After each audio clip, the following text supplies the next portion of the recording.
This is going swimmingly.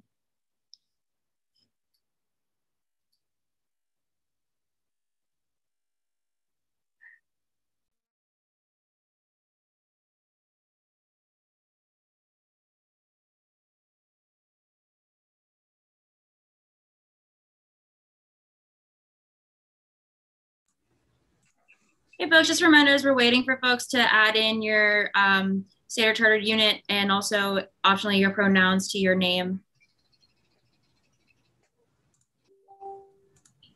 I find it strange that Rebecca's name is appearing on Quentin's screen. You're actually the same person. It's really rude of you to say that. Can you hear me? Link is in the link for the YouTube should be in the schedule. So if you go to the schedule on the website, that's where the live link is. It also shows up on the screen in the top left. If you click the drop down button, you can go through the link. You see, Chris, you're always one step ahead of me. Chris, I love you.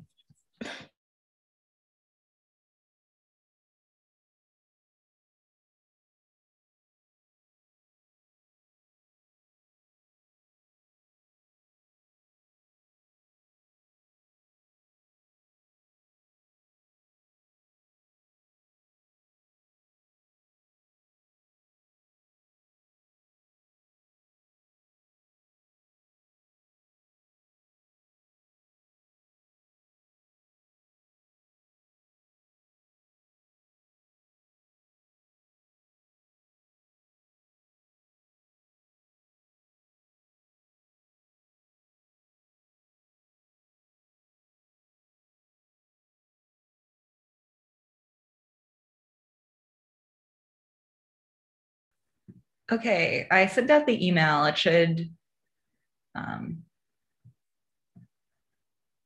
folks should get it. Let me know if you did.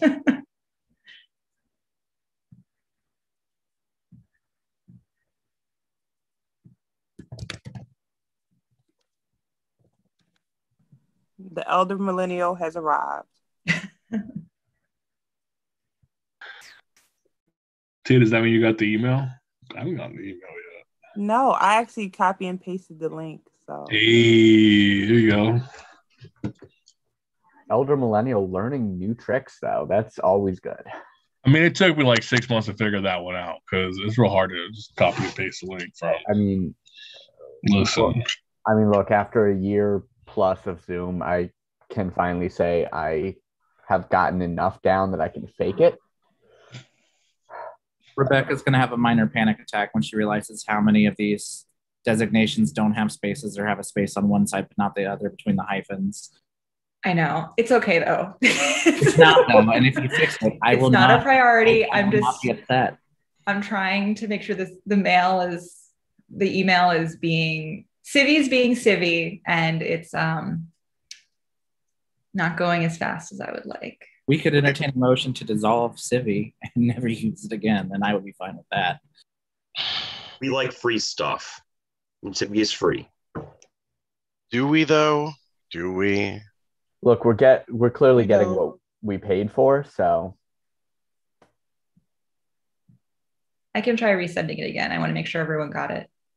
Yeah, I know there's some people who haven't gotten it. Can you like drop the link into the chat so I can like copy and paste and send it to some folks to try to help? Yes, please. Yeah, that's a little delay on my end. Oh, I don't think the email's gone out because Civi's being Civi. YDA is moving to MailChimp. Let's do this. We can go back to salsa. We never had these problems with salsa. I had tons. We had other problems with salsa. They have other problems with salsa. Yeah, you triggered me. Oh, God. He is out here opening Pandora's box. Wow. Somebody woke up and chose violence today. Triggered your treasure. Oh, I can't breathe. Hey, y'all, that's a good point, Jenny. Just a reminder that we're live right now. Thank you, Jenny, for pointing that out. So check yourselves. We love our friends at Civi. Hey, Civi.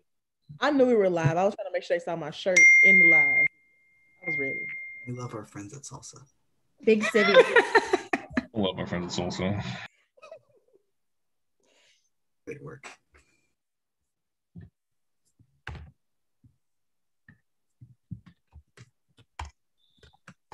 This is where you just put up a text disclaimer that comments in the chat are not representative of the organization at large, but as individuals, and we're good. And no product endorsements. Seamus, I just emailed you. Okie dokie. Becca, I got the email from Civi, so. Everyone's going to get 2 emails. So. Better that everyone has multiple opportunities to have the right link. I am here for the transparency, Rebecca.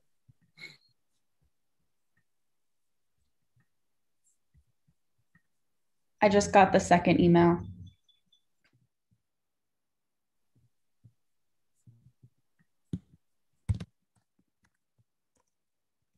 Apologies for that. Thank you everyone for your patience.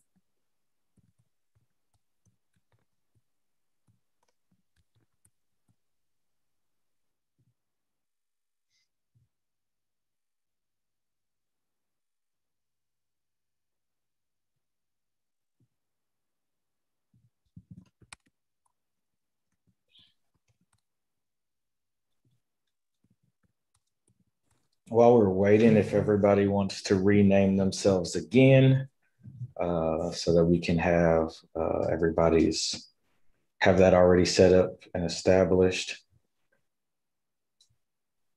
There are a couple of people who were still over in the other chat when I left, so we're trying to get them moved over.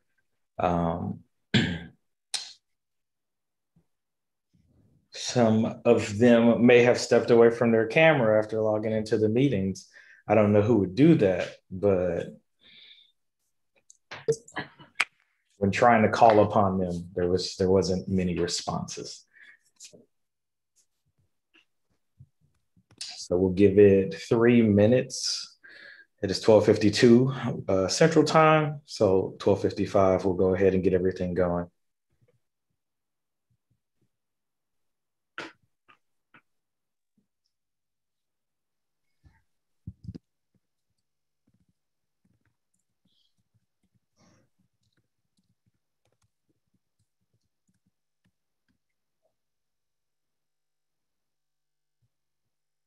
Did we share the YouTube to our page since it's not being hosted through the YDA official stream for people to find?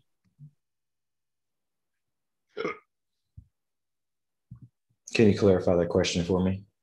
So it's not, the YouTube goes to an individual's page. It's not streamed through the official YDA channel. So it doesn't, if you search YDA, it's not live through YDA. It's live through, I believe, Quentin. So we might want to share it to either our page or the event or both if we want people to be able to tune in. Chris, it is on. I have it on the. I'm putting it on the page for the web on the website right now. So okay. I'm handling that. It should be linked into the schedule as well at this point. So I'm working on it. Just wanted to get things up and moving as quick as I could. Appreciate you both.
All righty, everyone. It is now 12:55 Central Standard Time, and we are going to get started. Q, can you let me know if this is properly shared out?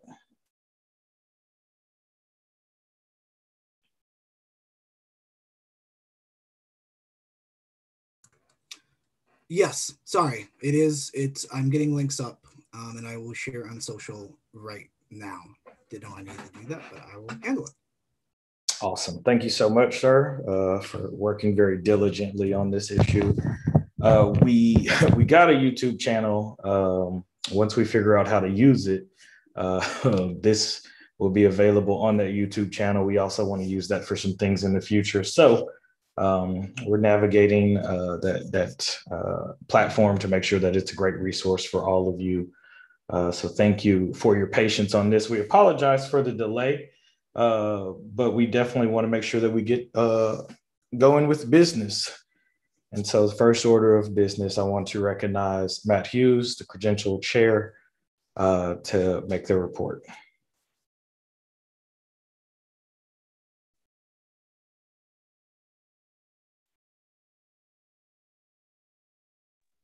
If Matt isn't here, I can give the report.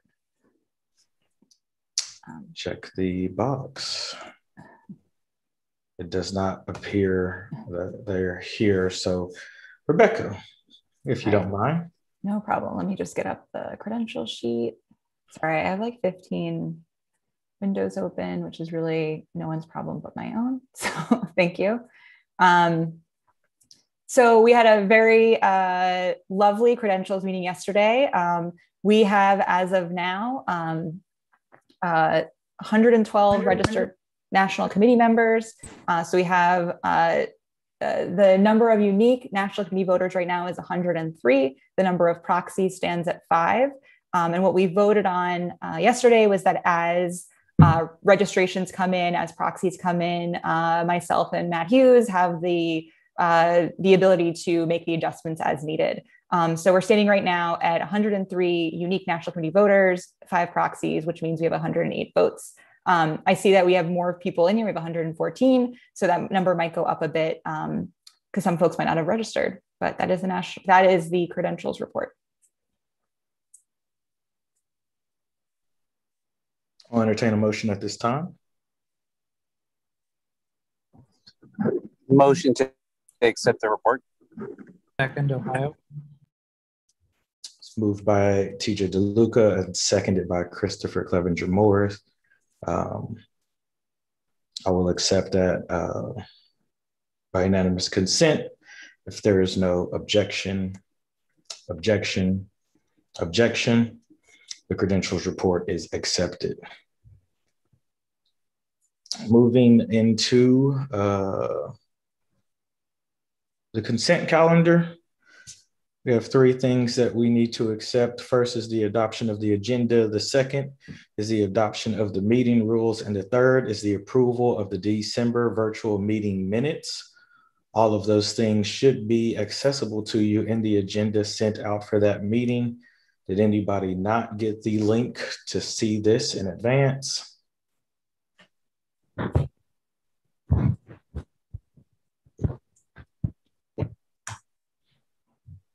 All right, I'll entertain a motion.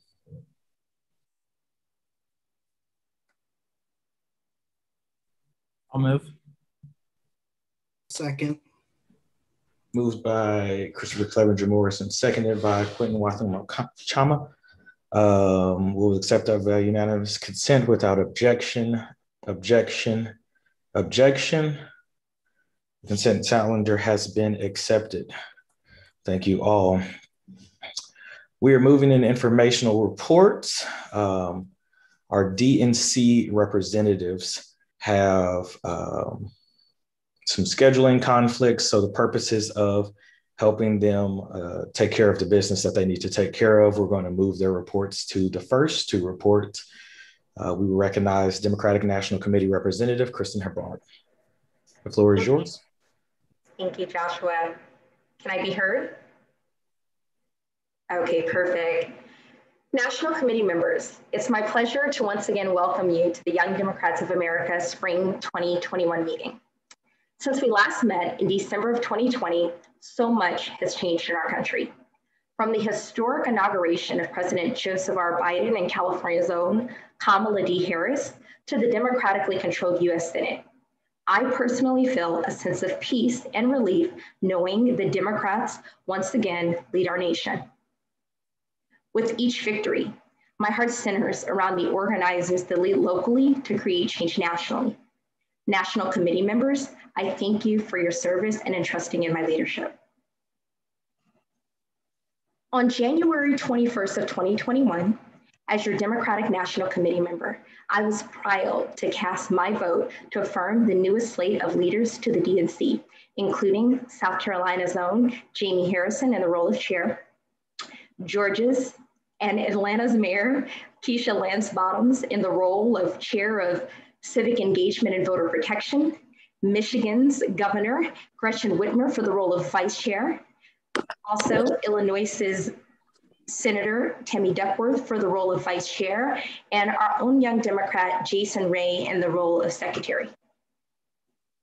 Since casting my ballot, I've met on 4 different occasions with Jamie Harrison, our newest chair, representing various identities with small groups of DNC members, as well as on 2 additional occasions with constituency leaders from the Youth Council, the Women's Caucus, and the Black Caucus to promote 3 main points of promise that serve the members of the Young Democrats of America.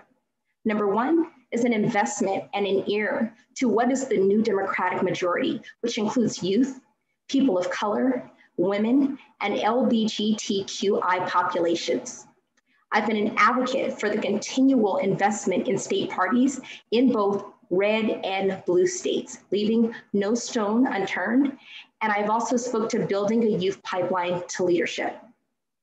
To deliver on this promise, I am continuously working to bridge divides in between the DNC and YDA, and also working to support our organization's health and well-being through chapter building, fundraising, and training. I have made a promise to keep you informed every step of the way, and my updates you should also be receiving via email. In the spirit of leading with action, I am proud to have made an investment in this weekend's affairs in the form of a $1,000 donation to support the technology and operational needs of this meeting. I've also met internally with officers since our last convening in anticipation of major fundraising campaigns and ventures, creating templates, tools, and resources to increase our fundraising capacity and support our sustainability as an organization. I am committed to the financial vitality of the Young Democrats of America. And I'm proud to announce, in even better news, that I have secured Illinois's own representative, Lauren Underwood, as our Young Democrat of the Year, headlining our 2021 YDA Founders Day event. More information in the coming days and weeks is to follow on how you can join the event in securing a ticket from our co-chairs. During our last National Committee meeting, I also opened up a conversation on fundraising capacity in Young Democrats and invited those who were interested to contact me about training. Since I am proud to report that the Virginia Young Democrats had taken me up on my offer, and next weekend I'll be hosting 3 different sessions of fundraising training along with their membership. I want to thank Virginia Young Democrats President Maureen Coffey for her continuous leadership and the opportunity to bring my fundraising experience to the Commonwealth. I also have had the opportunity to work intimately with the Hawaii Young Democrats to help them create fundraising strategy and talk about the future of a sustainable organization for their home state. I'm proud that they will be launching a fundraising training academy this summer under the phenomenal leadership of Hawaii Young Dems President Trish Lashika. Along the lines of chapter building, on March 25th, I was pleased to join Chapter Building Committee Chair Nettie Stevens and Vice Chair Fatima Hayward for discussion on trailblazing women leading the Democratic Party. This event, if you attended, was an opportunity to bring women in leadership, such as Arizona Representative and Chairwoman of the Arizona Democratic Party, Representative Turan Forward, to talk about women in leadership, what it takes, and how we can support the continued journey. Our guests included Oklahoma Democratic Party Chair Alicia Andrews, Nebraska Democratic Party Chair Jane Cleve, and North Carolina Democratic Party Chair, Dr. Bobby Richardson. This event served as a catalyst for the discussion and the amplification of the distinct ways that our party must grow to build bridges in between state parties, DNC members, youth organizers, but also the unique challenges that women face and how we can triumph them as leaders. I want to extend my personal gratitude to Caleb Royer of Nebraska, as well as John McLam and Devontae Wilson, both of North Carolina, for supporting the program, as well as our own Secretary Rebecca Penn and Communications Director Justin Conley for their support as well. In the coming months, I'm working to collaboratively host similar events, focusing on young Democrats in Democratic Party leadership, as well as red to blue and rural organizing. If you have any interest in these specific programs or questions, feel free to reach out to me personally so that we can collaborate. As your national officer, it was my pleasure in both the months of December as well as January to organize California Young Democrats across the state to support the Georgia Young Democrats in helping to flip the Senate. My sincerest appreciation goes out to Georgia Young Democrats outgoing president, Rachel Pauley, for her tireless national organizing over the past years, but also her friendship. As your executive board member to the National Federation of Democratic Women, it's been my honor to advocate on part of the interests of women within the Young Democrats of America and those that are female identifying or non-gender binary. After consultation with Legislative Committee Chair Sam Bauman, as well as Issue Advocacy Chair Kimberly Ackham, apologies if I mispronounced your last name there, I solicited via email to the membership interest in points and or letters to be submitted to the Legislative Committee of the National Federation of Democratic Women on topics of interest that we'd like to put forward for National Lobby Day. The deadline for this was February the 5th. My conversations with members produced various outcomes, but focused on the following areas of interest for advocacy: healthcare, including reproductive justice, maternal health, Title X funding, maternity leave, and workforce development and environmental health; missing and murdered Indigenous women and other Native issues, as well as racial justice and equal pay for women. I want to note that while we have a democratic Washington, it's imperative that we continue to face the reality of both gender inequality and gender violence. And I want to encourage us to not grow complacent under Democratic leadership on our conquest for equal rights. As opportunities arise to join the National Federation of Democratic Women, I will continue to solicit this to members of our organization and keep you informed of my progress. As always, you have my commitment to continued work to bridge divides in between the DNC and YDA and support our organization's health and well-being through chapter building, fundraising, and trainings. If there's any way that I can be of service to you or a bridge to a need you may have, please feel free to reach out to me. My email address is chebrard@yda.org, and I'll also add that to the chat. Thank you very much for your time, and again, in trusting me in leading the Young Democrats of America. Thank you so much for that report, Kristen. I would now like to recognize Democratic National Committee Representative Jamar Brown. You have the floor. Sure. Well, thank you very much, Mr. President. And thank you to my colleague, Kristen. We obviously were elected together late last summer, and it has been just a joy to work with Kristen. She is a legend in her own right. And I am just grateful to have the opportunity to serve you all at the Democratic National Committee alongside Kristen and also Joshua in his role as an executive committee member of the Democratic National Committee. So in addition to a few of the items Kristen has shared with you all, that we are very excited about, not just the new chair of the DNC, as you all got a chance to meet him yesterday and he visited with us. But one of the things that's very important is that Kristen, Joshua, and I have been having some really intentional conversations, both with him, but also his staff, right? So we have a youth engagement staff person that we have a weekly meeting with that we talk about various issues. So as you all are sharing amazing updates, as you all are sharing your needs in your local and state chapters, we are meeting with the DNC on a weekly basis now to really have a conversation about how we can move resources.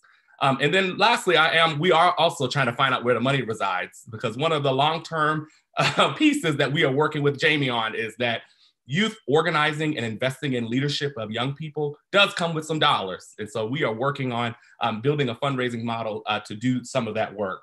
And so I just want you all to know that it's not just that we're happy Jamie's there. We are also looking to strengthen and build a stronger partnership and communication with him. And I think that we are just so blessed to be able to meet with him and his staff on a regular basis.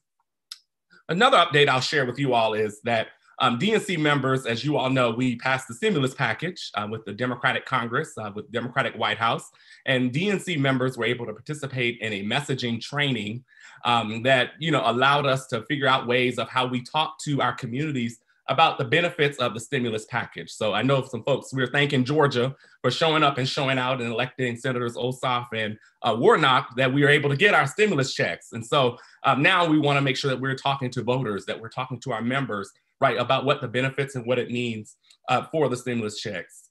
One of the things I think that's unique that the DNC is working on is there are billboards that have gone up across the country, mostly in targeted battleground states. And so some of you all may have heard or seen them. I know Texas has one in Houston. I know there's one in Wisconsin, I believe Georgia, and a couple other states.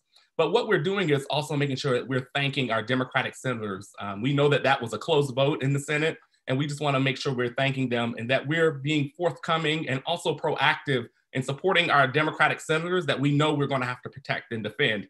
Senators such as Senator Warnock, we're going to have to defend him in 2022. And so we want to get a head start on doing that work.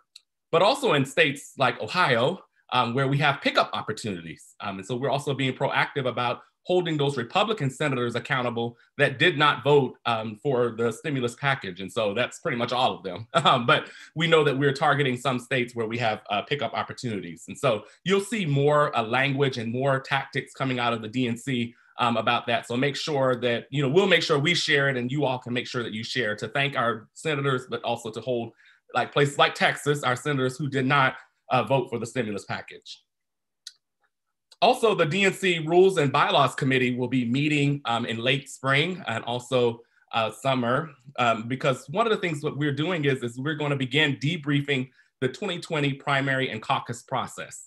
I'm sure that on this screen in the Zoom, or those of you who are watching live, I'm sure that there are a lot of ideas about how we can reform our primary system. We may be considering moving states around, we may be considering delegate allocations.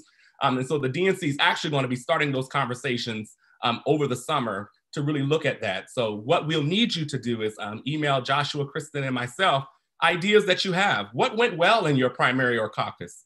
What didn't go well, right? What ideas do we have to make sure that more young people are represented in the primary and caucus process, and also in the delegate process as we look to our 2024 presidential elections, and then also looking forward to our 2024 convention that we will have in person, that we're speaking in the affirmative. So we'll be getting ready for that process. So please make sure, I see some of the comments coming. I know we're a little bit delayed on this meeting, so I want to make sure I respect the time. But please make sure that you email Joshua, Kristen, and myself about that. And then the last piece I'll share with you all is that obviously our YDA National Convention is coming up right around the corner. And so one of the things that's going to be very important is also, we've heard through this meeting and through other conversations, the need for more campaign training, but also training people to gear them toward being staff members and leaders. And so we're going to be exploring some partnership opportunities with national training and capacity building organizations to move them to our convention. So as your members and delegates are elected, that we'll have a slew of trainings for folks to be getting ready for either 2021 municipal or local elections. We know places like Virginia and New Jersey have elections this year, so it's right around the corner. But we know that 2022, we're going to have to defend every seat we can in every state, across, in every area of this country. And so that's going to be something that's important. So we're going to be partnering with the DNC and some other organizations to make sure that you get those campaign training. So we'll make sure that you get those updates in accordance. And so as I close, I'm going to be brief. As I close, again, I'm always honored to represent all of you. Again, we are working to make continued strides in the DNC, building our communication, building our partnership to ensure that resources actually move. Because as we have all shared with Chairman Harrison, that there is such a thing as investment in youth leadership. And so I think that one of the pieces is going to be very important that we're continuing that work. And so I look forward to continuing my conversations with each and every one of you. I look forward to having a robust update with the DNC as we move forward on some of these various pieces. And I will pass the floor back to our president. So thank you all so much. Thank you as well, Jamar. I will now move into my update. My update will have two parts. The first part of it will be about business, and the second part of it will be covering recent situation that occurred. So for the first part of it, I want to say the YDA task force to the Biden-Harris administration is something that came out of discussions that we had with the transition team. And I am really excited about the potential for this task force. We have some amazing folks who volunteered for it. We put out a application, and the responses we received were very thorough. And people really touched on not only their experience with the issues, but also their passions about not just helping their communities, but young people across the country. We are currently in the process of creating a document on what some of the priorities we feel like the Biden-Harris administration should have. And I have just in the past month secured contacts in the White House to begin the conversations of actually setting up the meeting between YDA and the Biden-Harris administration. I will have there will be more information provided to you about this task force by the person I appointed as chair. That would be Hannah Wobleski, our core chair. She has been leading this effort and doing an amazing job in coordinating different things that are a part of it. And so I'm excited about this being something that can maybe happen this year. YDA All Staff Call. I want to give a huge shout out to both Matt Ruiz and Mina Davis, the interim chiefs of staff. One of the main things that they did when they took this position was start having conversations with the officers is where they started. And then they moved into the appointments. And then I believe they've moved to caucuses as well. They have been trying very diligently to get an understanding of what people's concerns are and what they want from the organization and how we can accommodate them. In a conversation they had with Nettie Stevens, she suggested that these all staff calls happened. And so when they brought that back to me, I was really excited about the potential for us to have this communal sort of conversation to make sure that one, the appointments felt like they had a direct line of communication. I always say that people have the ability to call me, but sometimes setting up a meeting just makes it easier for folks to reach out. So we are also willing to open that up to different groups. So caucuses or other groups who want to have kind of this all staff call with myself or with any of the other officers, feel free to reach out to Matt and Mina to see about setting that up. DNC youth meeting, as both of our DNC representatives alluded to, we are a part of the youth council by virtue of our position as being DNC members, but also being young. And so there was an event held for them. We got to attend it and ask some questions. Some of the main questions that both Kristen and Jamar focused on, as well as myself, was how can we better our relationship with the DNC, but also how can we work together in terms of creating investment in youth organizing. One of the biggest issues I had with the DNC last year is that I asked for their youth engagement plan for months before somebody was just honest with me and shared that they didn't have one. And whoever the nominee was, that would be the person who was in charge of youth engagement in terms of the campaign election season. So that was disheartening information to hear. Me and Jamie had a conversation about youth outreach and engagement. He says that he is committed to that being something that will happen not just in the election season, but both in election years and non-election years nationally. So I'm excited about the potential that we have there. We have a meeting with the DNC that was specifically YDA. So the youth council had a meeting but we are also getting a YDA meeting one-on-one with Jamie and staff. I invite all of you that if you have any ideas, like Jamar said, feel free to reach out to myself, Kristen, or he, to make sure that we can take those concerns, those ideas, those programs to the DNC and present them on behalf of YDA. Another thing is merchandise. One of the things that I've wanted to do since being elected to this position is get YDA merch back. I am glad to say that we secured a vendor about a month and a half ago, who is willing to facilitate this and get us a store up. The startup cost is $800. As president, I have a spending ability cap of $500. Anything over that requires board of directors approval. So that is on the agenda of things that we will be talking about at the next board of directors meeting. But I do believe that that store will be up and running before convention happens. So be on the lookout for that and make sure that you go and spend lots of money on the merchandise. Speaker series. So we've been doing the speaker series idea in this virtual space. Really excited about the potential for this speaker series. We've got to have great conversations with some really amazing people. My question to you all is, who do you want to hear from? Or who do you want us to have a conversation with? If you have elected officials, congressional members, governors, statewide elected officials that you want us to have a conversation with, we're open to having those conversations. And we would love to work with you on making sure that those happens. One of the biggest things for me with the speaker series is kind of getting rid of the facade that exists between regular folks and elected officials, or constituents and elected officials, not making it seem like they're on a pedestal or something that we can't, someone we can't approach. We want to make sure that everybody is accessible. And so that's something that I am looking forward to continuing. And like I said, if you have any ideas on speakers or panels that you have ideas on, please feel free to reach out to us so that we can get those going. Founders Day is going virtual this year. Carrie and myself are co-leading that effort. She'll be providing you guys some updates in her report, and she'll be providing you a lot of updates as we move forward. But we're really excited about this opportunity to have this, and I'm really excited to be working with Carrie on it.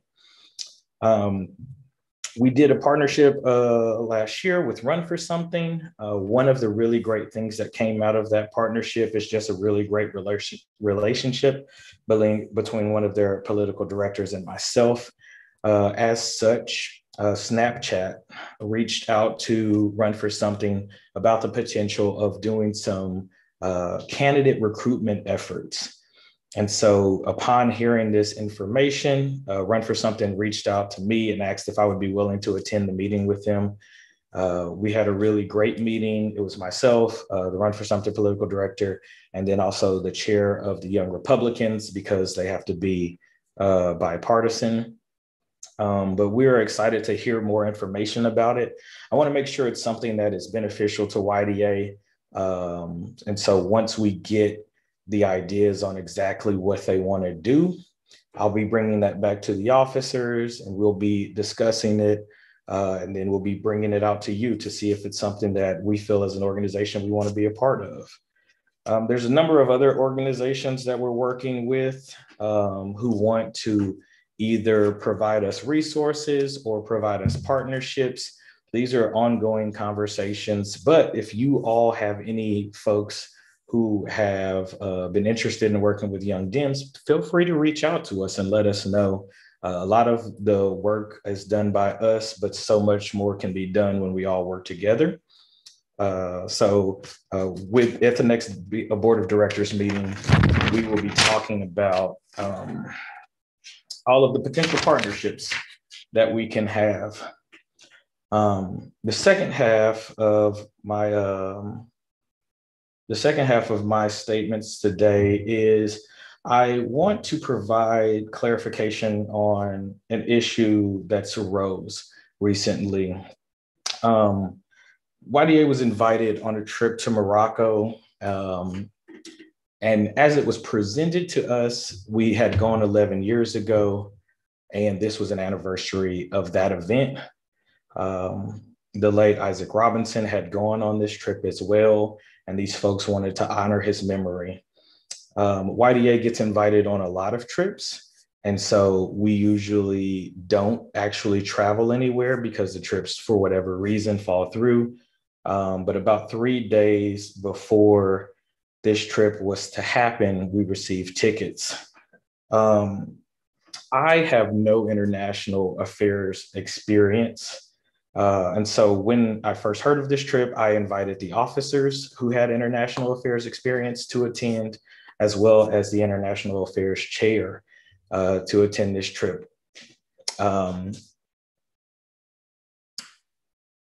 The former YDA member who invited us on this trip dictated who was going on the trip. And so because of that, we weren't able to, it seemed like a situation where I could trust this person to not put YDA in any compromising position. The unfortunate reality is that I did not ask enough questions before going on this trip. And so we didn't have an agenda until the day we landed in Casablanca. We went directly from Casablanca to Rabat, where we thought at the time would be, the majority of our trip. We had some meetings with some youth organizations, and they reached out and asked about creating a partnership between us and the organization there that they wanted to sign in front of their party chair. I didn't feel necessarily comfortable doing this, but was advised by the former YDA chief of staff that this was something that was okay for us to sign. And the language of it allows us to withdraw from the partnership if at any point in time we feel like it's not beneficial for us. So with that language in there, it felt like something that we could deal with in the future. We had a meeting with a couple of youth parties there, and it was a decent event. They talked about the issues that was concerning them and stated that they were trying to figure out and wanted to know from our experience how to move forward in youth engagement. We left this event and immediately went to an airport where we left for Dakar. I, again, don't have international affairs experience, so at the time wasn't informed on the situation that exists between Morocco and the Western Sahara.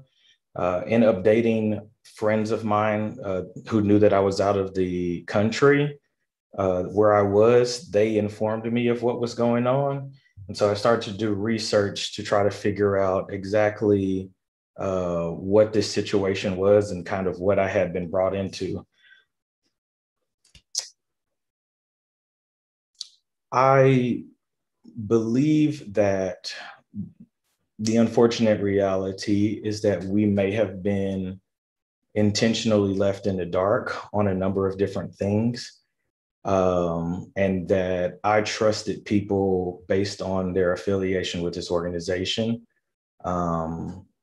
instead of doing my due diligence to research more and communicate more effectively with the other officers and the international affairs director to make sure that we were all on the same page. There was a roundtable that we were invited to, and this roundtable was presented as an opportunity to ask questions. And that was it. We were kind of shown around this area to see all of the good things, which to me felt like it was like lobbying us or trying to inform our opinion before having this roundtable.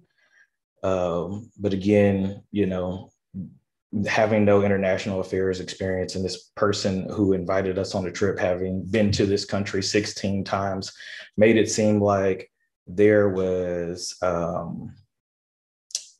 nothing to be concerned about. At one point in time, press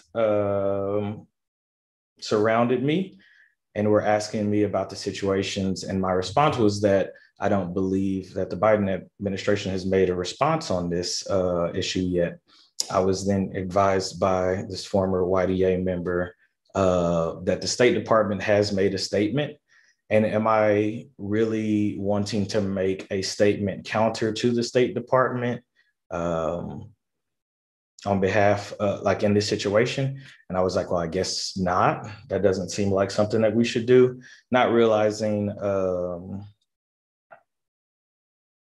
just kind of the severity of the situation. That being said, there is news articles that say that like I unequivocally support Moroccan sovereignty and that I stated such, which just isn't true. My response was, we see that the US State Department has made a statement on Moroccan sovereignty. And then I moved on to other talking points that I was given to share in this meeting. I believe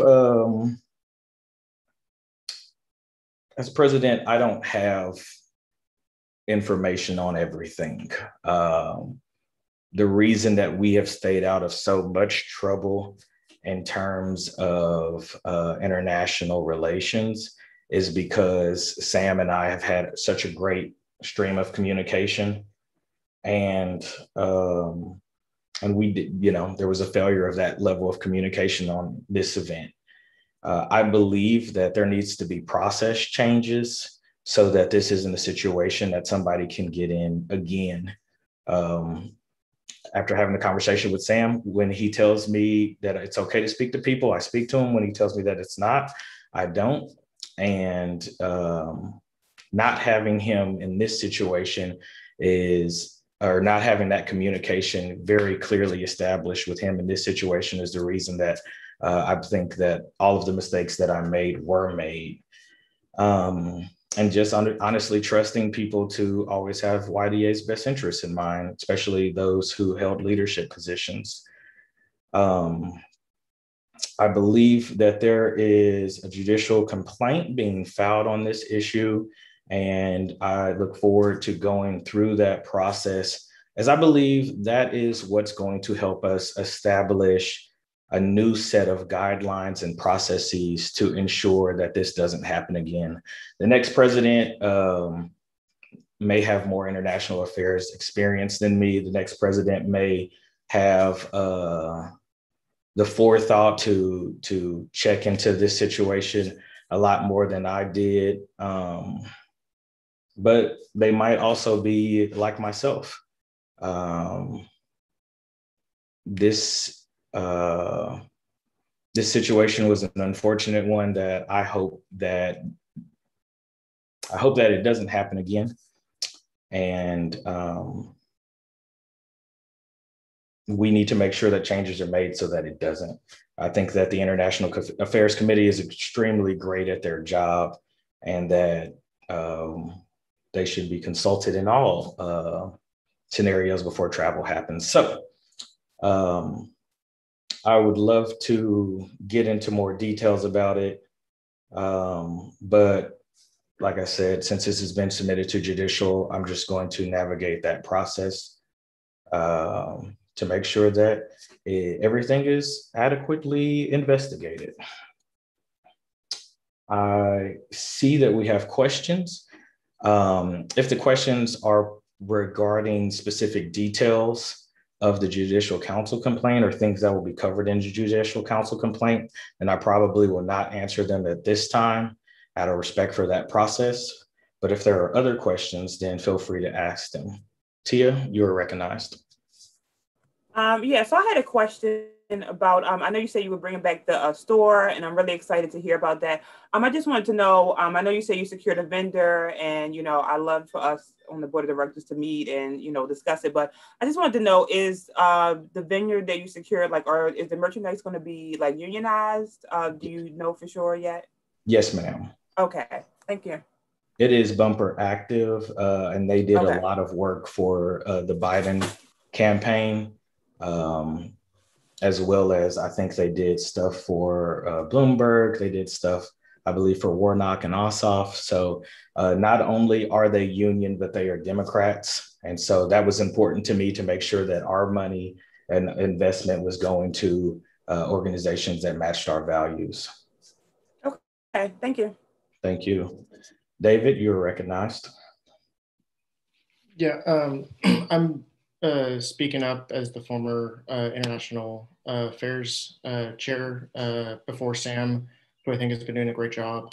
I am saddened to learn about this and appreciate your candor speaking about it now.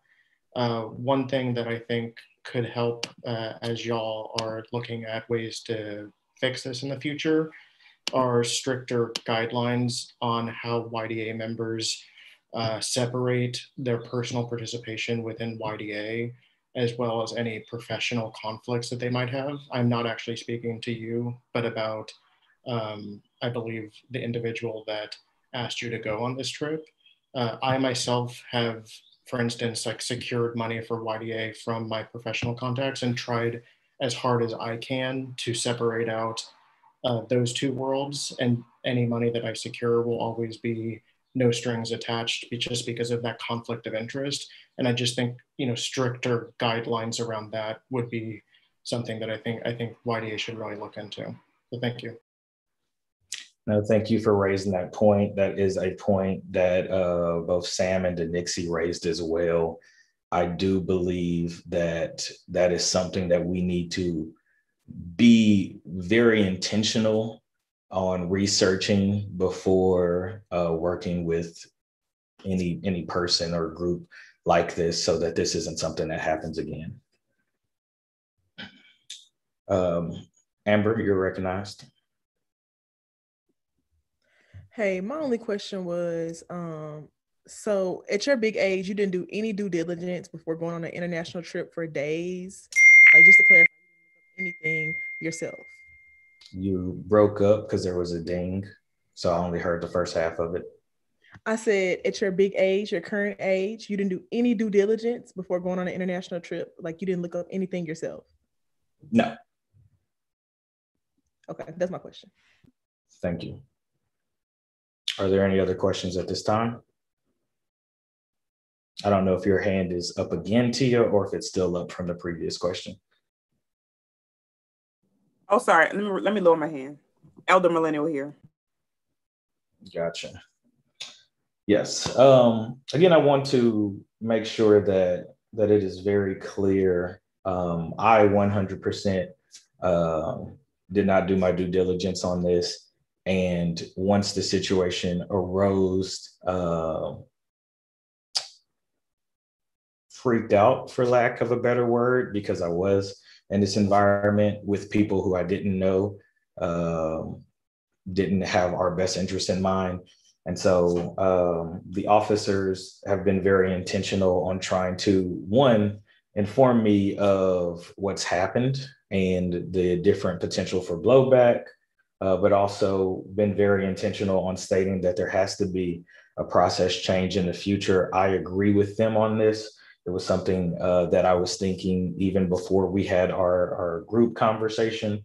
And so, like I said, I look forward to going through the judicial process so that more questions can be asked, and that the process can make sure that they can reflect that. Thank you all for allowing this time to explain that situation to you. Upon completion of the Judicial Council report, if there are questions people want to ask about more specific details, then that may be something that we can do. I'll discuss that with the chair of judicial beforehand to make sure that I am within the guidelines that currently exist. All right. Sorry for that long-winded report. We will now go to Executive Vice President Carrie McFadden. Good morning, everyone. It is still morning here in California. My personal report will be very short. First of all, I want to echo a lot of what Joshua said. I was the other officer that attended this trip. I want to sincerely apologize to everyone for anything that I may have done in terms of my own ignorance of the situation. And I also fully support an investigation into this process and also the changes that we are going to make in terms of international affairs and trips that YDA takes. So again, thank you to everyone who has raised issues about this. And again, I just want to extend my sincere apologies to everyone, every member of the National Committee, for anything that I may have done to bring shame to this organization. So moving on, I have also been working with the Amazing Legislation Committee, which Sam Bowman will be giving a more detailed report later. As many of you know, the Legislation Committee is brand new. This is the first biennium it has been in place, so we are really trying to institute best practices. We've also been doing a lot of great work with Kim, who is our Issues Advocacy Chair.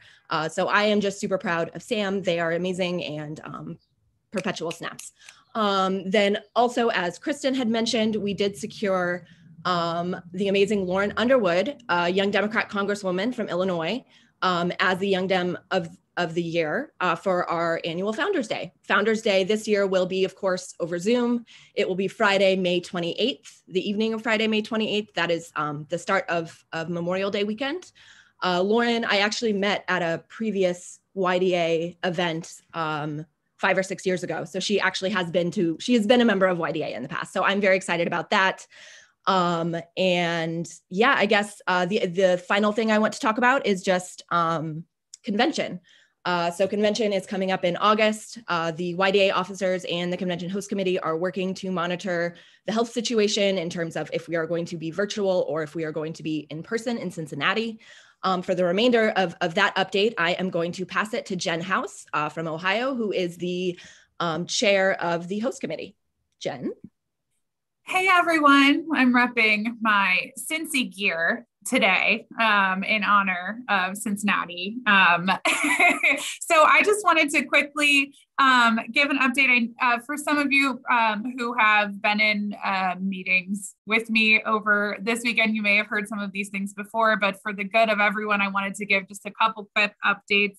Convention right now is slated to take place August 11th through the 14th at the Westin in downtown Cincinnati. That is a Union Hotel. We are very excited.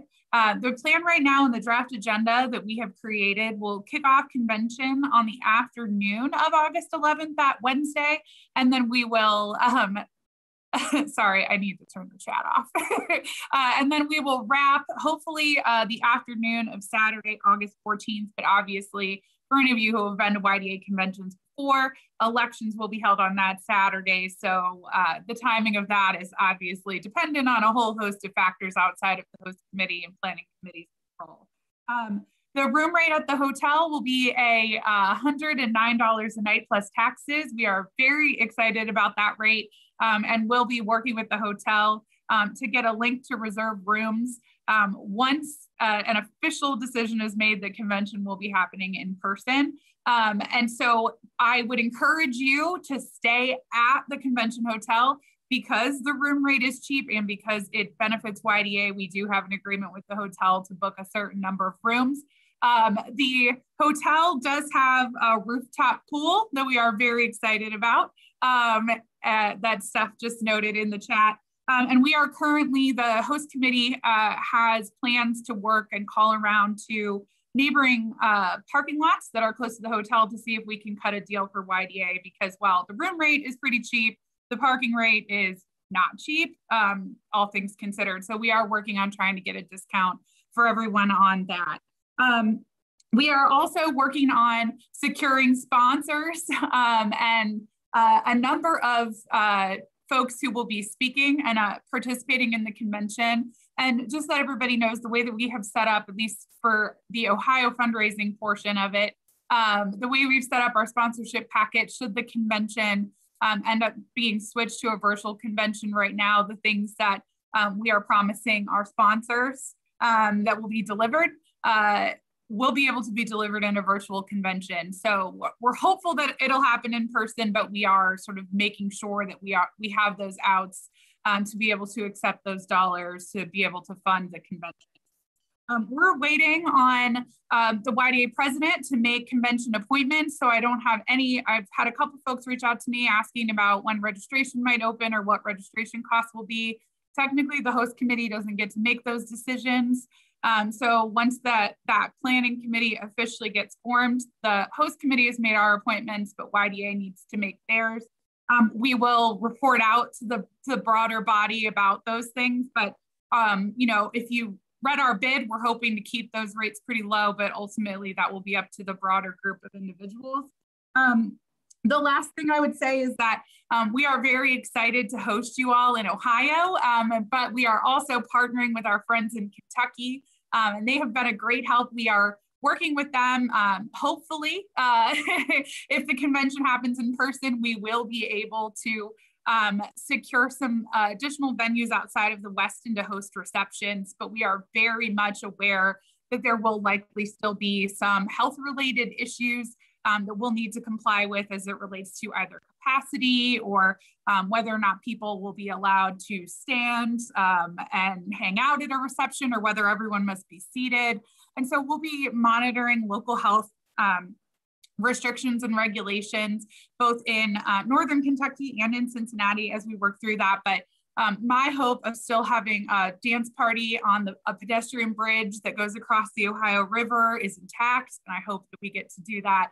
So really, if you have any questions, feel free to reach out to me. You will hear from the Rules Committee Chair on some of the rules-related changes that we passed out of rules yesterday that are related to convention.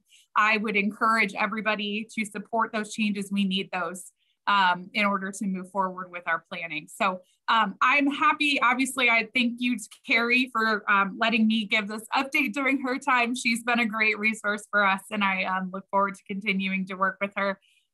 So I guess I can take questions now, or I'll throw my email in the chat, or you all can hit me up on Facebook Messenger, or most of you know how to get a hold of me, but I'm available to chat if you need that.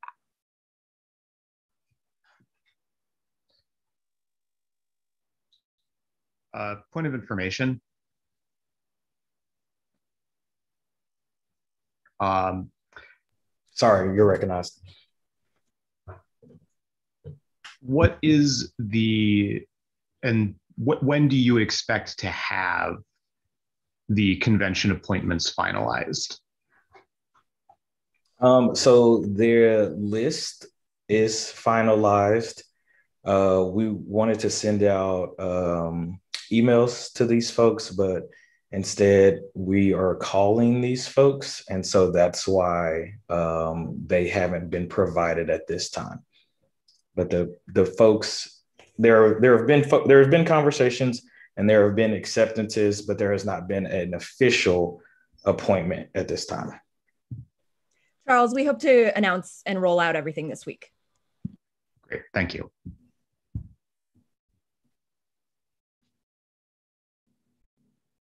Any other questions? All right, seeing none, I would like to recognize First Vice President Quinn Wathum-Ocama. Good morning or afternoon, wherever you are. I hope our report will be pretty brief. I'm going to try to cram a lot in here. So since our last national committee meeting, I've worked with primarily Nathaniel in consultation with the other officers in crafting amendments to our charter and bylaws that will give the board of directors the flexibility to move our convention in the scenario that the pandemic makes it really impossible to meet in Cincinnati, Ohio this year.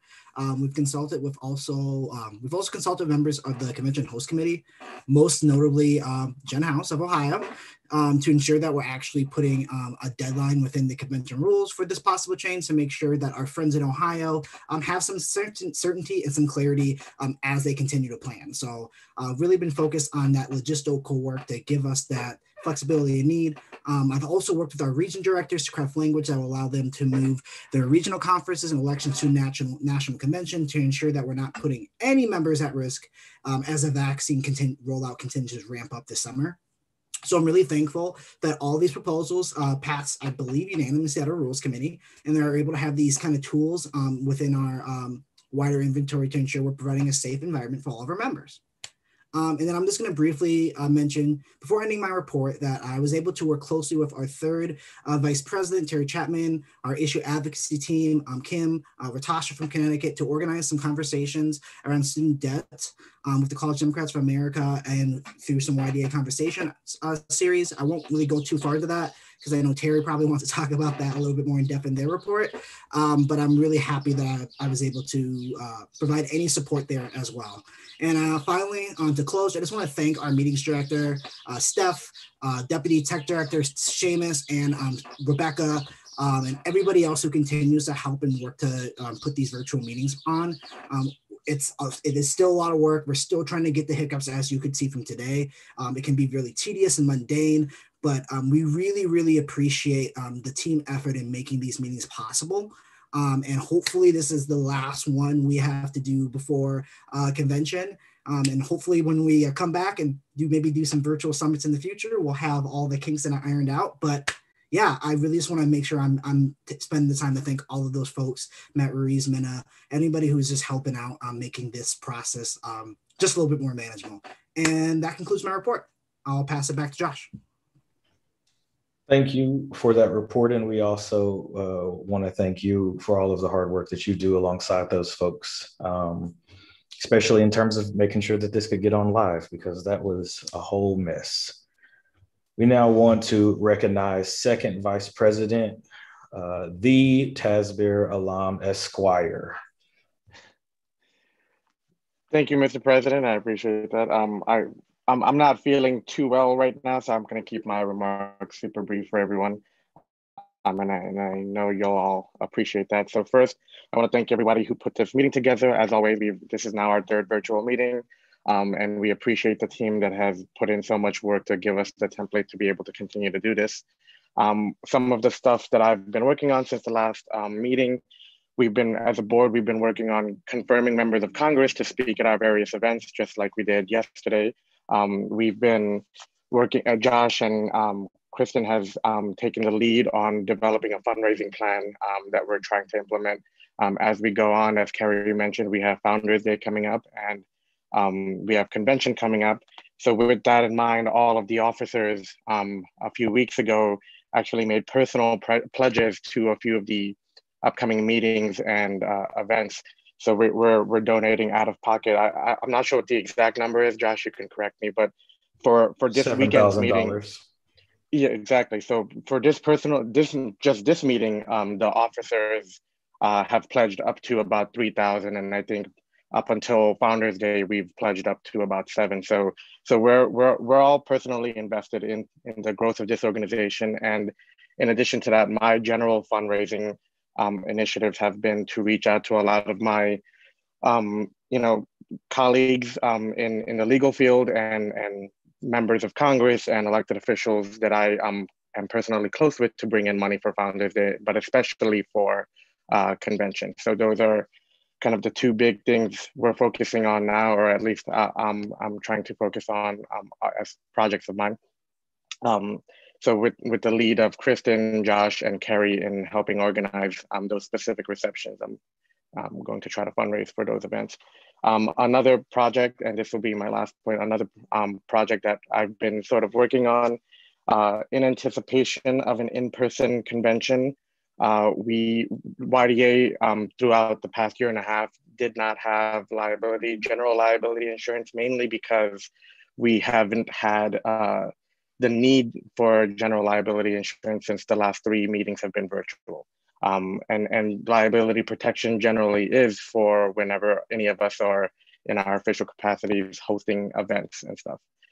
So we are working to finalize the last minute details of the policy proposal we have at the moment. We've shared it with the officers and several members of the board. We've talked to region directors as well. We've gotten everybody's input. And we believe at least most of us believe it's a reasonable price. We can share, if you email me, I'll put my email in the chat. If you email me, I can share the policy with you. We're currently detailing a few of the questions we have about coverage limitations, and so we're getting into like the technicals with our representative to see how we can get YDA the most amount of coverage, especially with COVID concerns, especially with some of the language in the policy. It seems pretty standard, but we want to be able to increase YDA's protection, especially if we do an in-person Cincinnati convention. And very last, I know the Nixie or Sam will talk about it, but a few of us, officers and members of YDA, will be attending the IFLRI meeting, I think the first weekend of May. So I look forward to working with our youth international leaders on whatever projects they have coming up. So thank you all. Thank you so much for that report. We now want to recognize Third Vice President Terry Chapman. You have the floor. Thank you, Mr. President. Hey y'all. So since our last meeting, I've had the opportunity to work on some projects that I'm very passionate about. In February, I worked with our Issue Advocacy Director, Kim Adjicum, and Connecticut National Committee Representative Tasha Smith on an effort to raise awareness to the student debt crisis occurring in our country. For this project, we invited Representative Ayanna Presley to shed light on student debt relief policies discussed in Congress and what people on the ground can do to help. In addition, we also host a letter writing campaign via Action Network. Through that letter writing campaign, Young Dems have the opportunity to write their local legislators to explain why we need to cancel student debt as soon as possible and the negative impact crippling student debt is having on all of us, especially young people.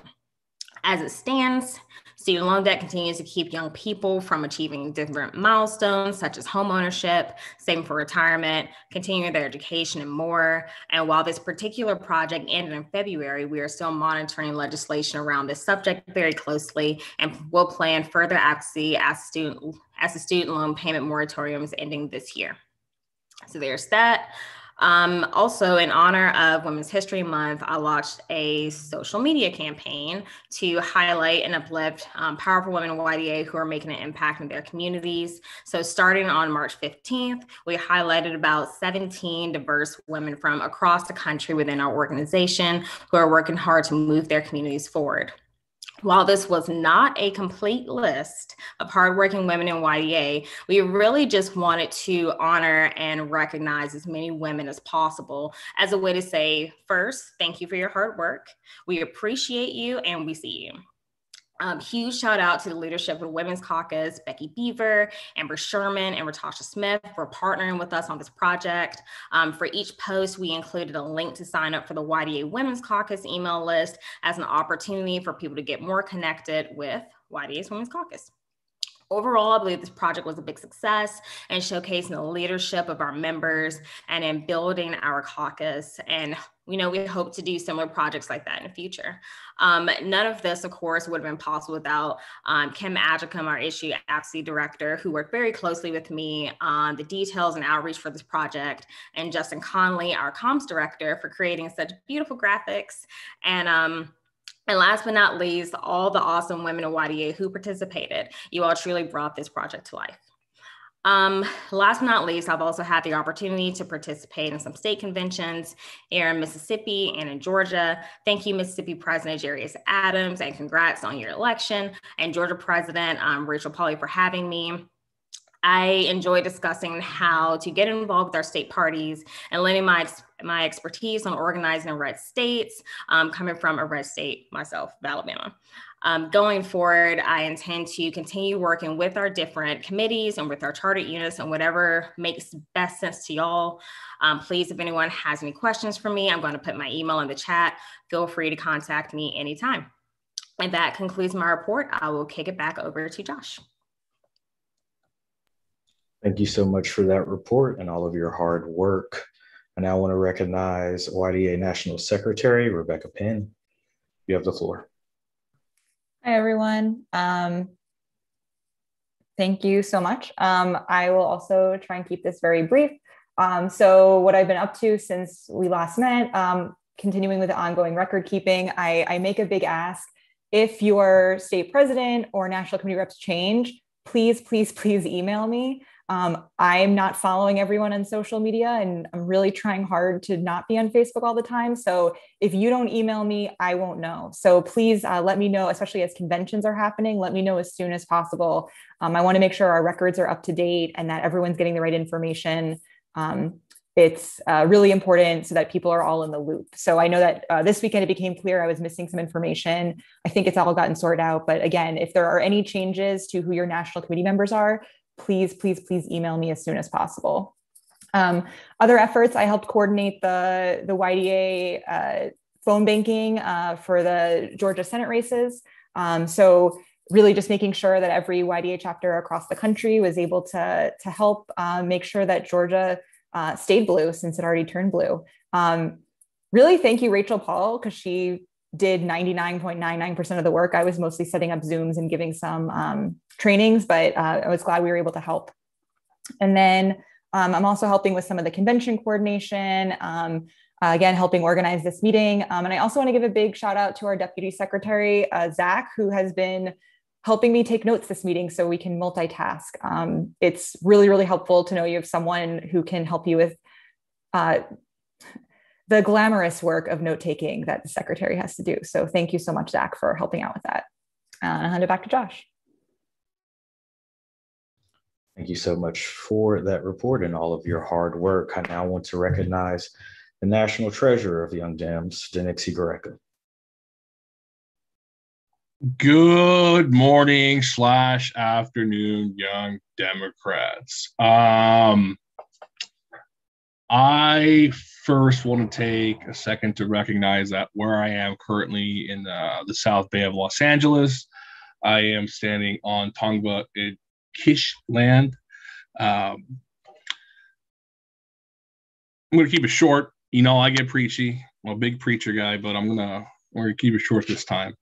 I am really excited about the work and the way this organization and our individual chartered units have taken this pandemic, this crisis head on, and really pivoted to digital means that allow reach into areas, parts of the country, and folks that haven't been able to really get involved in Young Democrats before. For those of you that don't know, I'm former president of the Nebraska Young Democrats, and I know how hard it is to organize in rural areas. And the fact that we've been able to pivot to digital platforms has really allowed Young Dems to be engaged, to get involved, to feel like they're part of the organization, our organizations, plural. And that's amazing. I hope it's something that we keep up. Democrats are Democrats wherever they are. Let's make an effort to continue to reach them, to let them know that they are not alone, and to really empower them to affect change in their community. Let's keep that up. And really, as we and that doesn't just go for rural areas. As we transition into a new normal, let's keep those virtual options. Let's engage in more virtual options, because working folks in rural areas, people in school, it's hard. It's hard to go to meetings. It's hard to drive across town it happens to me in Los Angeles. I live in one end of LA. It is an hour and 30-minute drive for me to drive to where the Los Angeles Young Democrats are meeting. This is not this is not a rural problem. It is a problem wherever you are.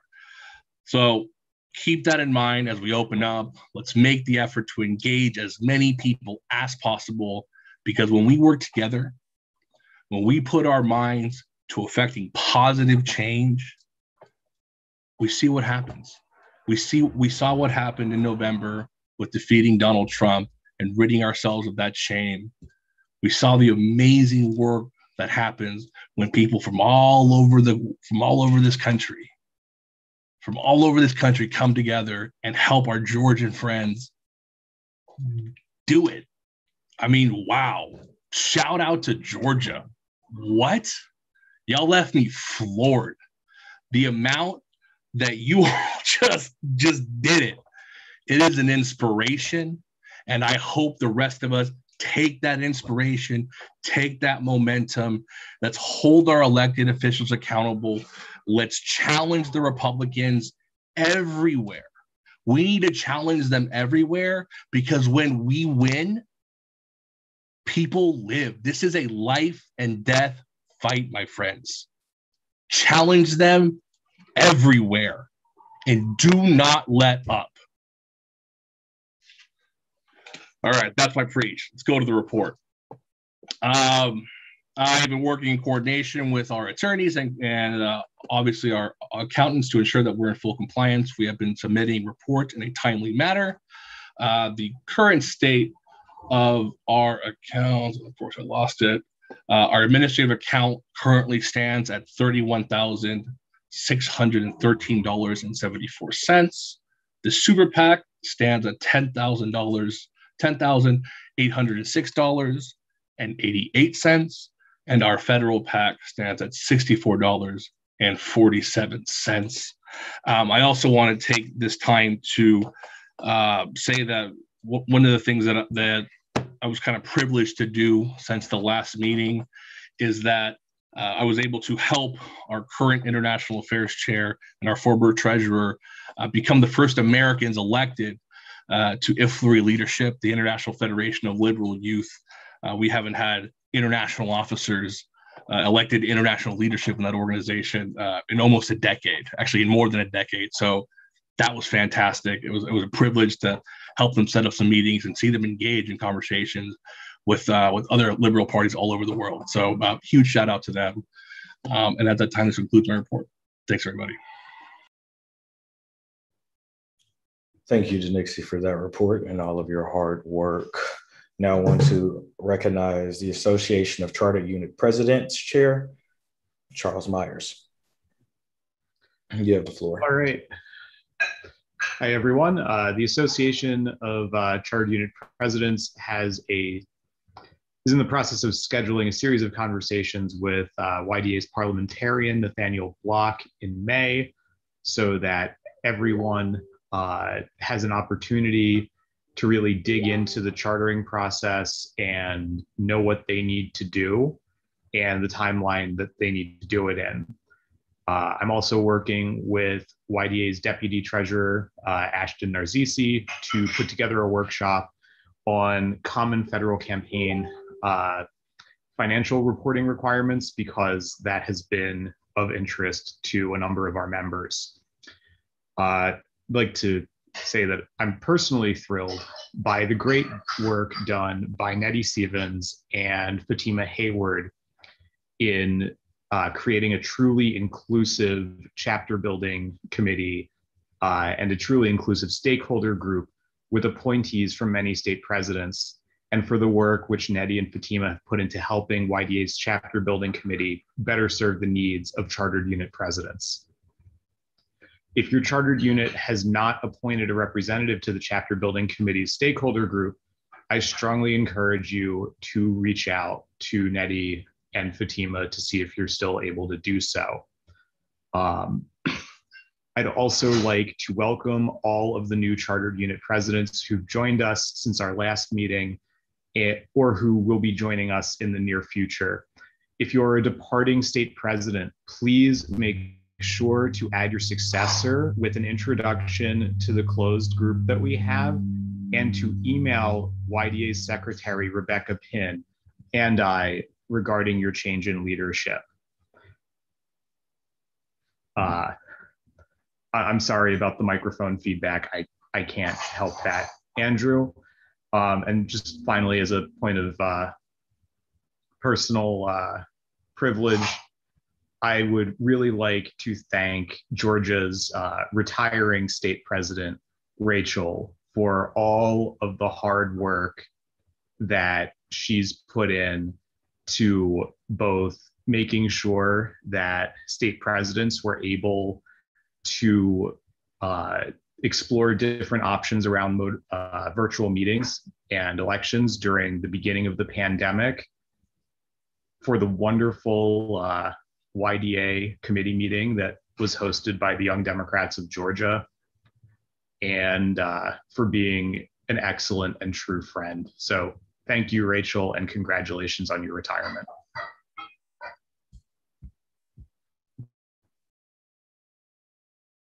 That concludes your report? That's my report, yeah. Okay, sorry. Thank you for your report and all of your hard work, Charles. I would now like to recognize the chair of the region directors, Hannah Wombleski. The floor is yours. Well, good afternoon, everyone. As President Joshua Harris-Till mentioned earlier, I've been chairing the Biden-Harris Task Force, and I am so proud of all of the work that we have done so far and will continue to do as a task force. We met with a member of the Biden-Harris transition team to discuss YDA's priorities for the Biden-Harris administration. Since that meeting, we've continued to further develop policy priorities that align with both the YDA platform and YDA-endorsed legislation. We will be sending a detailed report to the National Committee in the coming weeks and would love feedback from all of our membership. So please reach out to me or any other member of the task force with any questions or concerns. Also, as Taz and Denixie have both mentioned, I will also be attending the IFLRI meeting next month. And I am so excited to see what Sam Huddis and Justin Myers, our very own, will continue to do as newly elected officers of IFLRI. So please listen for Sam's report later to find out how you can get more involved with the International Affairs Committee. And finally, and most importantly, as the chair of the Council of Region Directors, I am pleased to announce that after consulting with the YDA parliamentarian and national officers, we came to a consensus to move all of our region conventions to national convention, because National Convention has by far the highest attendance of YDA's events. So this would allow the most people possible to participate. But because YDA's bylaws currently do not allow us to do that or move our regional conventions to a virtual setting, we worked together on bylaws changes to address this, to ensure that no state will be penalized for regional participation and that regional elections will be fair and transparent. These changes passed Rules Committee unanimously yesterday. And so I would encourage all of you to approve the rules report later. At the regional conventions, each region will elect a new region director, deputy director, secretary, treasurer, judicial council rep, and judicial council alternate. I will be working with the YDA secretary and the region directors to send an email with more details on how the elections will work and descriptions of all of the regional board positions in the next couple weeks. In the meantime, do not hesitate to reach out to your region director or myself at hrebleski@yda.org with any questions or concerns. That is the end of my report, but now I would like to make a motion. I move that, assuming the Rules Committee report passes, to allow all regional conferences to take place during the National Convention due to the COVID pandemic. Second. Thank you.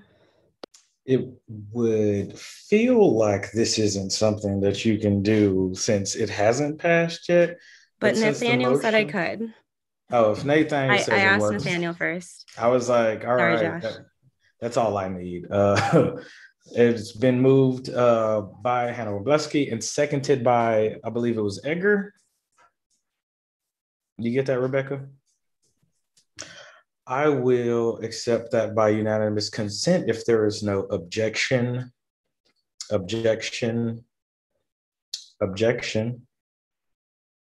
So shall be the order. Upon the passage of the rules changes, the region meetings will be moved to national convention.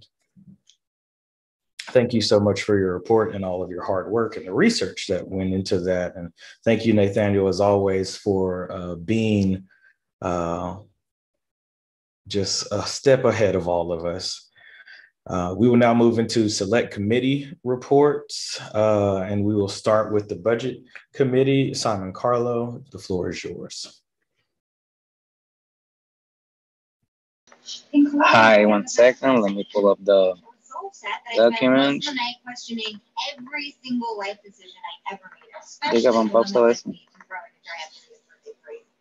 Okay, hi everyone.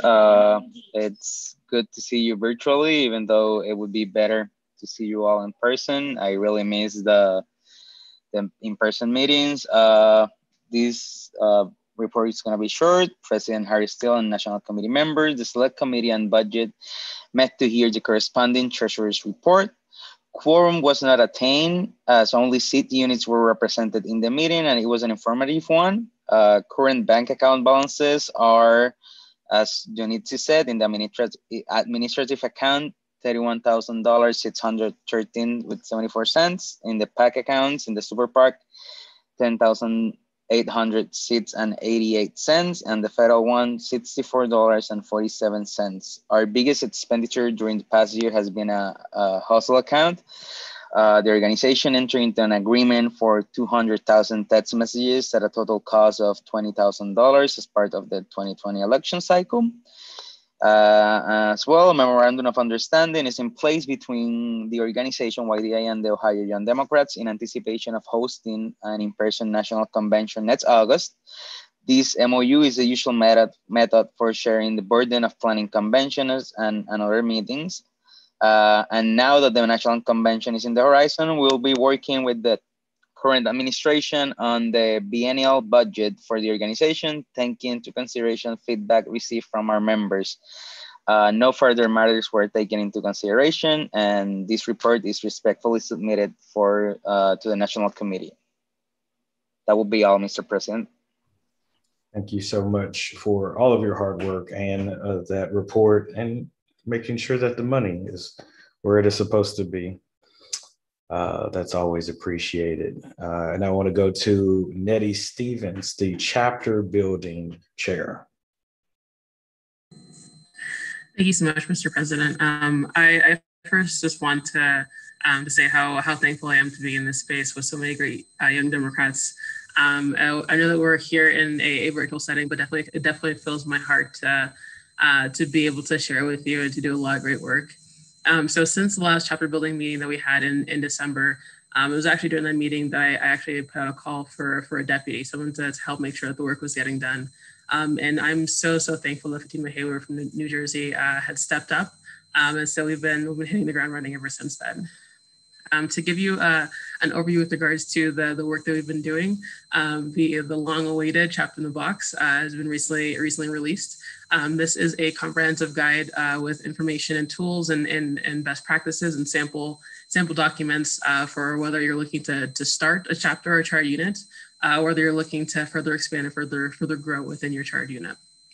And so this is definitely been a collaboration with both members of the current committee, as well as our brand new stakeholder group. And one thing that I told in conversations that I had with the team, I definitely want to make sure that that this document was as useful to our charter units as it possibly could be. And so we actually created a stakeholder group to ensure that we're getting as much diverse, equitable, inclusive feedback as we possibly could. So that's what we've been working on for the past few months, in addition to speaker series that I know that Kristen had mentioned earlier with regards to be able to have conversations as it relates to both chapter building, as well as how do we grow and how do we expand inclusivity within the Democratic Party. And so our first conversation was actually last month. We had the panel series, Women in the Democratic Party, with the chairs of the Democratic parties in North Carolina, in Nebraska, and Oklahoma. And it was definitely a very fruitful conversation with regards to, the amazing work that they were doing, amazing work that Women in the Democratic Party are doing, and how can we continue to be an inclusive and diverse space. And so we're very, very excited to continue to work with Kristen and others to ensure that these conversations are timely, are relevant, and kind of speak to the needs of young Democrats. And so we're looking to have, as Kristen had mentioned, a conversation about young Democrats in the young Democrats in the party, as well as how do we organize in red states and red districts. So I do want to give a huge shout out to Rebecca Pinn, to Justin Conley, and to Kim Adjicum with regards to helping to set up that first panel and to looking to create more. And so with that's what we've been doing. That's the work that we're going to do moving forward. I know that we're continuing to work into and to build upon the chapter building guide. And so if you have any questions or any concerns or things that you want to make sure get included, I will drop my contact information into the chat here. Additionally, and definitely want to underscore what Charles had said. If your charter unit is not represented in our stakeholder group, please reach out to us. Please feel free to send me an email, and then we'll go from there. So with that is my report, and thank you so much. Thank you so much for that report and the amazing work that you've been doing. I now want to go to diversity and inclusion for their report, which will be provided by Eliza Munoz. Hi, everyone. This is Eliza Munoz speaking to you in regards to the Diversity and Outreach Committee report. Thank you so much to Melissa Shapiro, who is the YDA Disability Issues Caucus appointee to the Diversity and Outreach Committee, for just handing out the notes. And thank you so much for Quentin to keeping everyone together and up to date. So in the Diversity and Outreach Committee, we discussed successes and challenges we've had in our own states and territories. One thing we recognize is that the nature of virtual meetings reduced from the barriers to access to YDA, as people can take part without having to travel. We'd like to encourage YDA to continue offering the opportunity to take part virtually, even after we're able to return to in-person meetings. We discussed the different kinds of caucuses we have in different state chapters. We see the various caucuses in YDA reflected in different states as their membership warrants.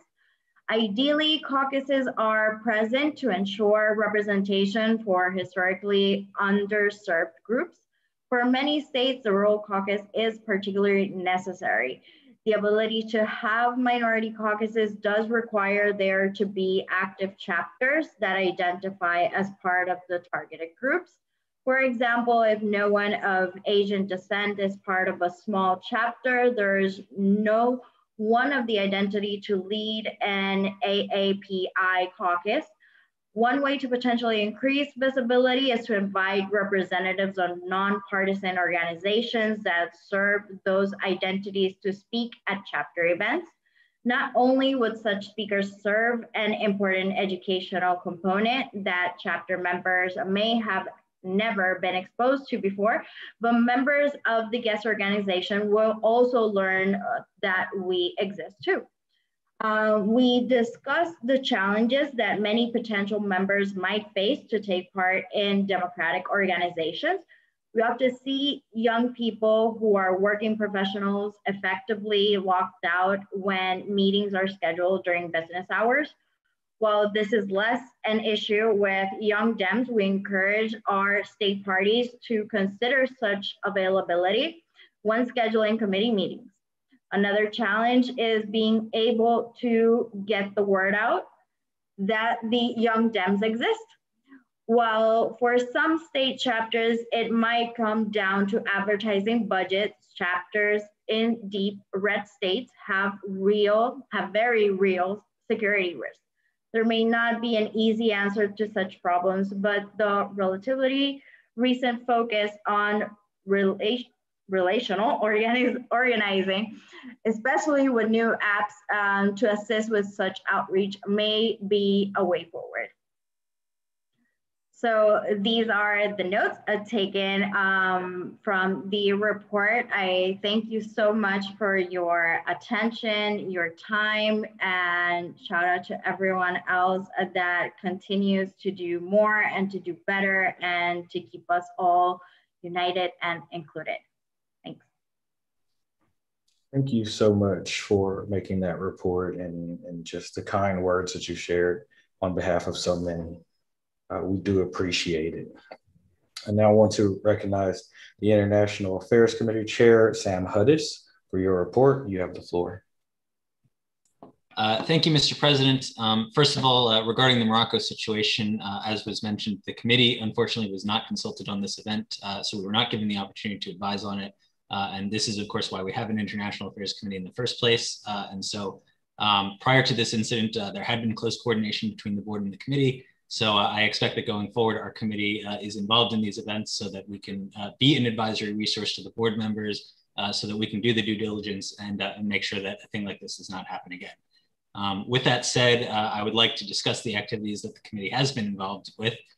because the YDA International Affairs Committee has been very active in the last 4 months since YDA's last meeting, and there's a lot to discuss.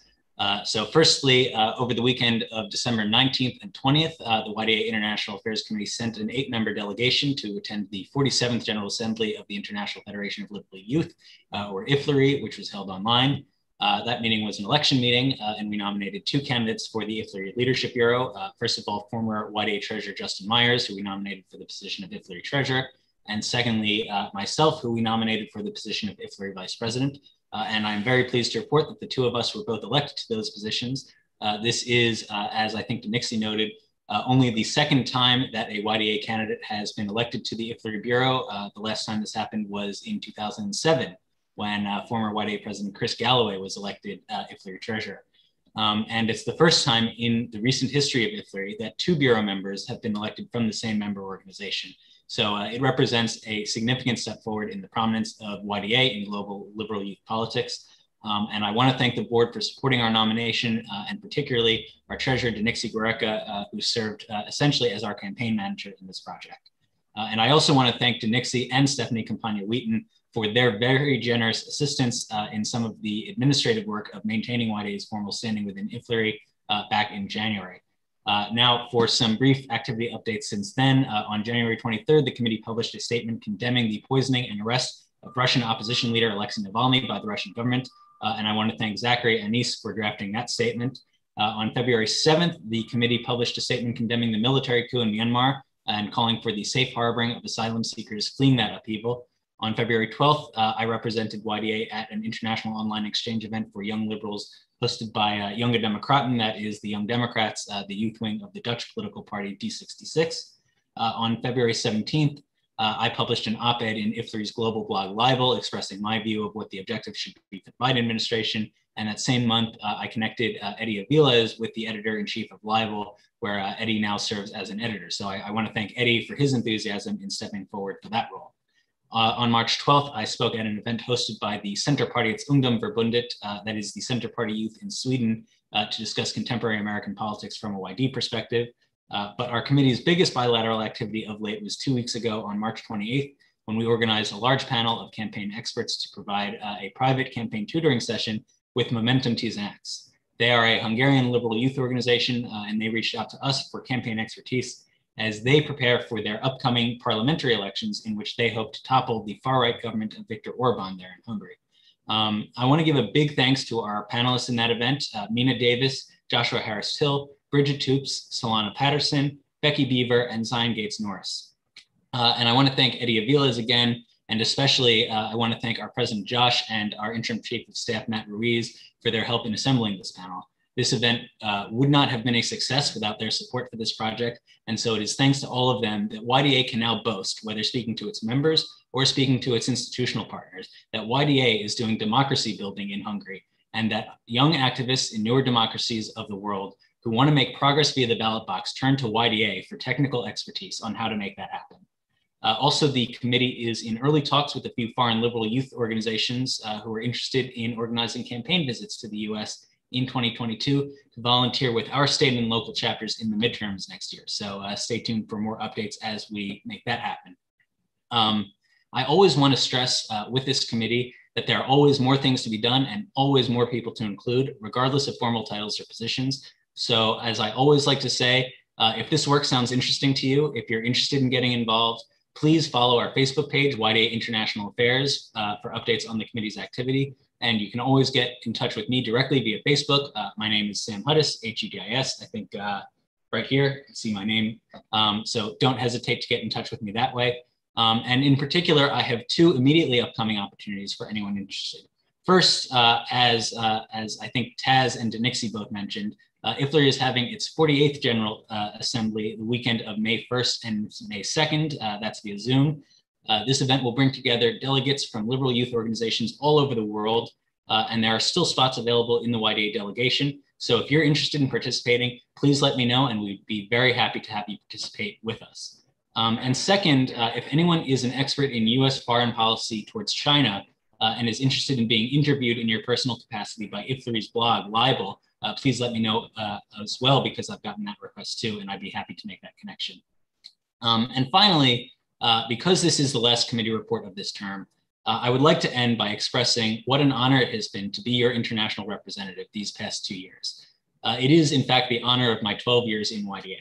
In speaking to our counterparts abroad, I have been constantly struck by the esteem and interest they have in our country and in what we do politically.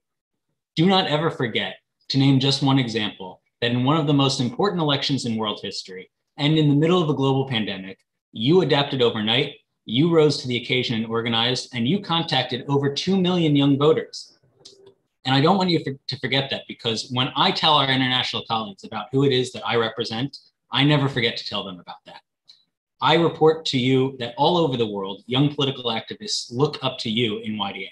So please, as young Democrats all across America, be enormously proud of yourselves for all of the work that you do for this organization, because I am enormously proud to represent you.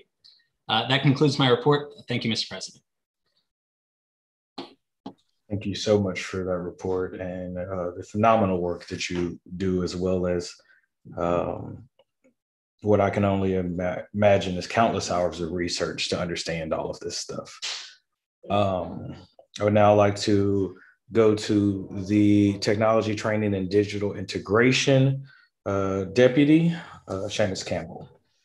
Thank you, Mr. President, and good afternoon, National Committee members. So the Tech Committee did meet this morning. I was not present due to a previous conflict, which I had informed President Harris-Till, Vice President Wathum-Ocama, and Secretary Pin on. So my report was actually mainly compiled by Acting Chair Daniel Namath. So I'd like to give a big shout out and thanks to her for running the meeting in my absence. So with that said, I just do want to mention that this is written mainly by her, and this is just me reporting what was said. At the meeting that occurred this morning and at the 2 previous meetings of the Technology Training and Digital Integration Committee, no quorum was ever achieved, which is 40% of the representatives.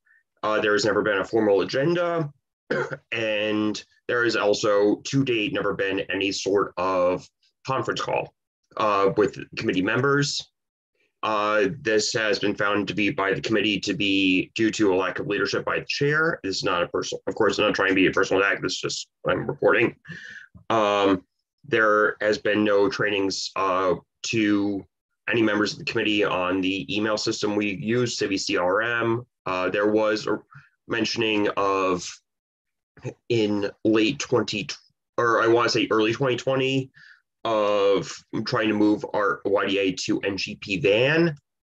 So far, no information on that has happened. There's also, and this is me personally, I was never given much training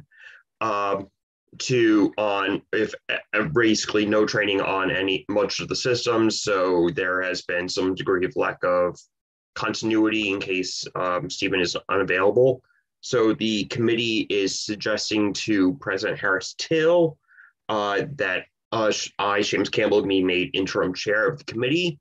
And then, but it will be conducting this in a formal report that it will be sending to President Harris-Till. Additionally, they do have the following action items that they think should be done. One, audit the current committee members and update the contact list as required. 2, reach out to the entire committee membership with an update, contact information, and schedule for upcoming meetings. 3, request that our existing members indicate their areas of expertise and interest so it can compile skills inventory for resource planning purposes. 4, work with Secretary Rebecca Pin to email the broader YDA membership to recruit new members. 5, schedule a demo of the existing customer relationship manager CRM and all related technology tools and platforms. 6, request that technology director emeritus Ricardo Alfaro train the committee on YDA's current tools. 7, begin the process of formally evaluating options to update or replace our CRM solution. And 8, work with the leadership to identify technology needs and gaps. With this said, though, if nominated, as taking a point of personal privilege, if nominated to be interim chair of the Technology Training and Digital Integration Committee, I would humbly have to decline the nomination. I am too swamped as it is with current duties, with other things. With that, if anyone has any questions or concerns, you can feel free to email me. My email address is scampbell@yda.org. With that, that concludes my report. I yield back. Thank you so much for that report, and I look forward to receiving that email so we can cover next steps. I now want to go to standing committee reports, and I recognize Campaigns Committee Chair Janice Brock. Thank you, Mr. President. I'll try to be quick because I know we've been here for a while, but good afternoon, everyone. My name is Janice Brock. I'm from Ohio, and I currently serve as your chair of campaigns. The campaigns committee met and discussed YDA's 2021 campaigns effort on Saturday, April 10th from 2 p.m. to 3 p.m. Starting out, we were excited to acknowledge the work that Georgia Democrats, our work that we partner with Georgia Democrats to host the virtual phone banks and turn out young Democrats in Georgia. Special shout out to Rachel and Rebecca for all, their hard work with that. Using the Zoom and manipulating all that was, it was a bit of a task, and making sure everybody was trained in how to use the van system. So thank you so much for all their work there. Speaking of virtual phone banks and text banks, during the 2020 winter meeting, state chapters shared their appreciation and continued need for YDA supported and or joint virtual days of action in support of their in-state campaigning. In response, the YDA Campaigns Committee is offering the opportunity to partner with our state chapters and regional caucuses to host and or support the virtual phone and text banks, even as we continue. We had some other proposals, specifically a digital calendar for chapter campaign events. So the committee met with the interim chief of staff to discuss a central place where state chapter campaigns events could be accessible to all members and visitors.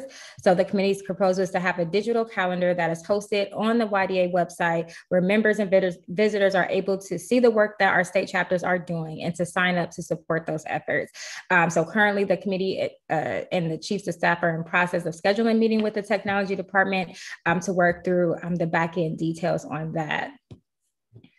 And continuing my passion to support the efforts that our state chapters are continuing to do, we are proposing a social media and campaigns takeover. So in addition to the calendar, the campaigns committee would like to increase the utilization of YDA's social media platforms to highlight and promote the state chapter campaign efforts on a consistent basis.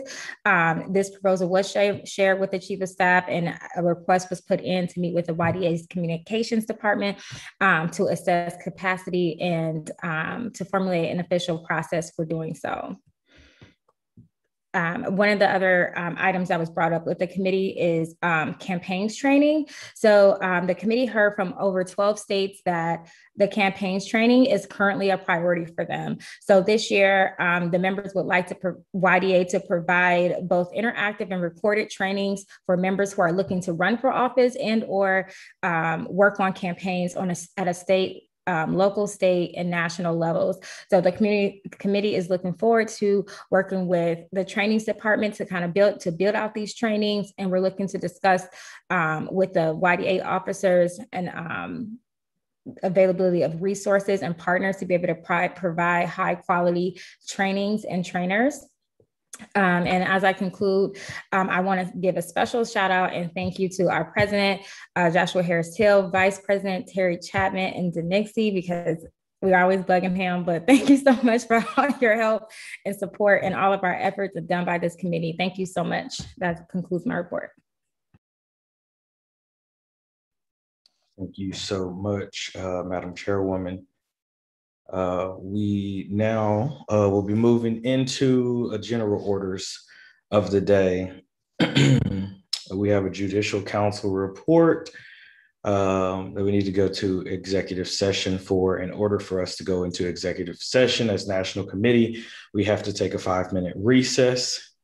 So we will start that recess at this time.